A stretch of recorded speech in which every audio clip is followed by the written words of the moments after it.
Well then, starting with the ladies first. Hello, who are you? What do you do? Hello, I'm Zoe. What do you do? I'm the founder of Xyologic. Okay, Xyologic. And to my right is Matthäus, also a founder at Xyologic.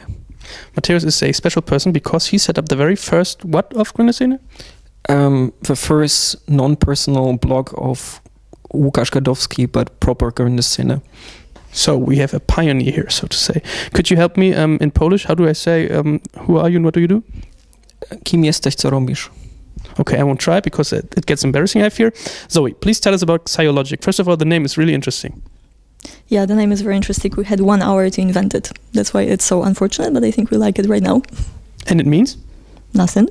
Nothing? No, it doesn't mean anything. That's a pure lie. Matthäus told me there's something behind it. Then not to my knowledge. To scrape in Greek, if I remember correctly. Oh, that's true. Yeah, there was something like that. See, she even learned something here. Okay, what is Xyologic then about? Xyologic is a search engine for applications, for mobile apps. That's really a short pitch. Isn't it? That's good, I guess, right? Yeah, that's excellent. So, okay, the more detailed guy? It's probably the first search engine which is really, really good for mobile games. I heard that you're really tech-driven. Is that true? We as a startup, we are. Right? It's, if you build a search engine, it's all about algorithms, about maths, about different approaches to different really hard tech problems. How does this look in the daily life? I mean, how does Xyologic work from you're in a way a Google for apps, right? In a very, very broad ways, yes, we are. Okay. I think links are basically the payment of Google. What is the payment of Xyologic? How do you rate an app? I mean, we had a talk before that interview, obviously, and you said there's no linking between apps, so it's pretty hard. For instance, such stuff as Amazon does, hey, people that bought this and that thing also bought this. How do you combine this stuff? Where do you get information from, and how do you think, okay, this one is attractive, this is less, this is more?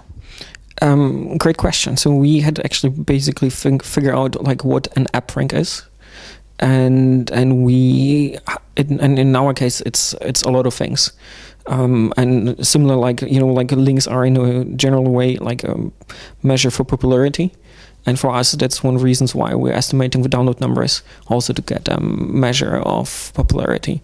But it's a little bit more complicated than that. Yeah. What did I see here? What's that? Was there a timeout? Was he about to say something he shouldn't? Well, just like PageRank is a secret sauce of Google, I guess AppRank is a secret sauce of Xyologic, so I was just making sure we're not going too far here. Okay, Matthäus is the miraculix I see of Xyologic. Help us understand this. As far as I know, people tell me if you're creating an app and put it into the App Store or in the Android Store, it's about two things. First of all, downloads, and second of all, how do people rate it? If only a few people download it and 90% of them rate it really badly, is the battle lost then already? Yes.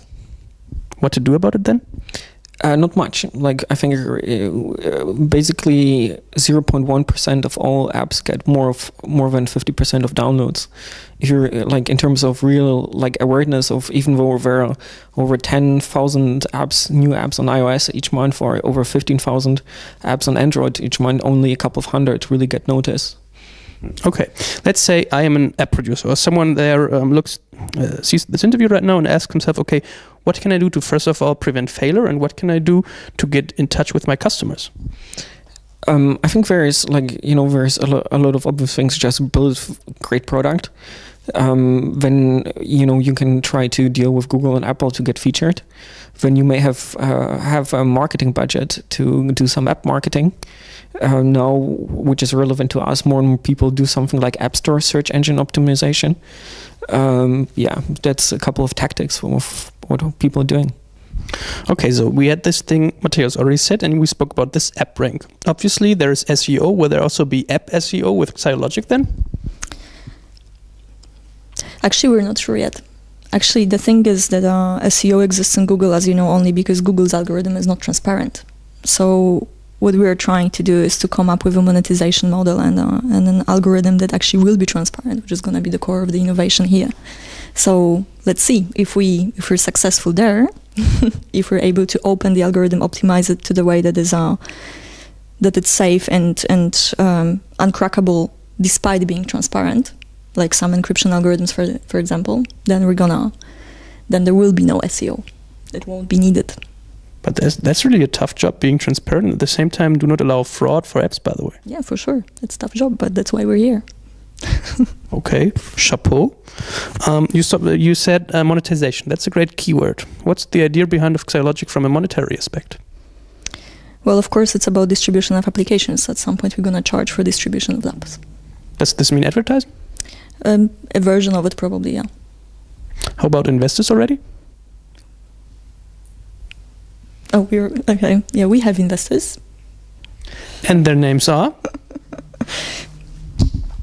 Rick Thompson, Klaas Kersting, and Eric Walfors. Okay, so I heard Gameforge founder Klaas Kersting, nice guy from Karlsruhe. Eric is from SoundCloud, and the third one, maybe for all the people not knowing him?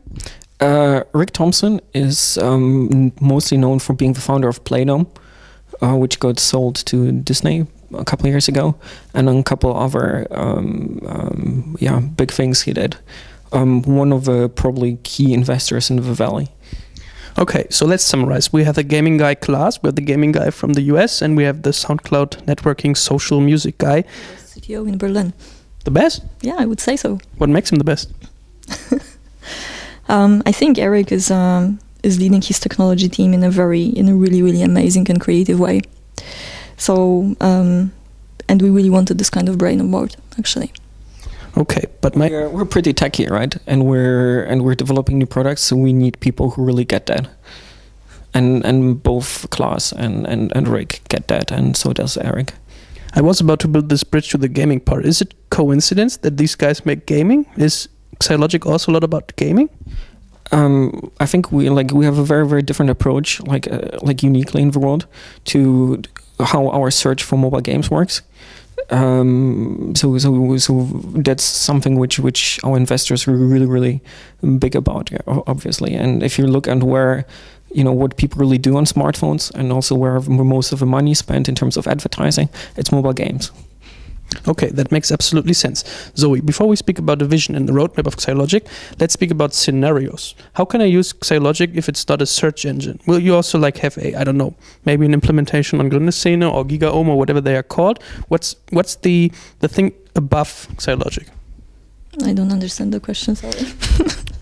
Google is a search engine. I understand Xyologic in a way as a search engine, but is it also meant as a publication product? Will there maybe syndications with, let's say, New York Times? The New York Times says, hey, for readers, we want a great section with apps. Does this make sense from a Xyologic perspective, or is Xyologic really just a search engine? Well, we do already have an API that is provided to various publishers, where they can build, search engine or other app recommendation or app distribution products up within the online or mobile domains. So, yeah, we definitely do this as well. Mm-hmm. Okay, then as I said already, vision, roadmap. Let's say if we speak again in 12 months, I always say this. I know it's boring, but I always say, in 12 months, what will happen? Hopefully good things. No concrete ideas yet? Of course, we have very concrete ideas, right? I think the straightforward ones, what's happening on the second is the start of a closed beta, and we will certainly release apps in the next couple of months. You already you asked Zoe about some of our monetization ideas. I think it's probably already enough information, isn't it? Okay, and it does make sense. If he says nothing, then there's nothing to judge about in 1 year. Okay, smart. From my perspective, thanks a lot and good luck. And the last word is on Zoe.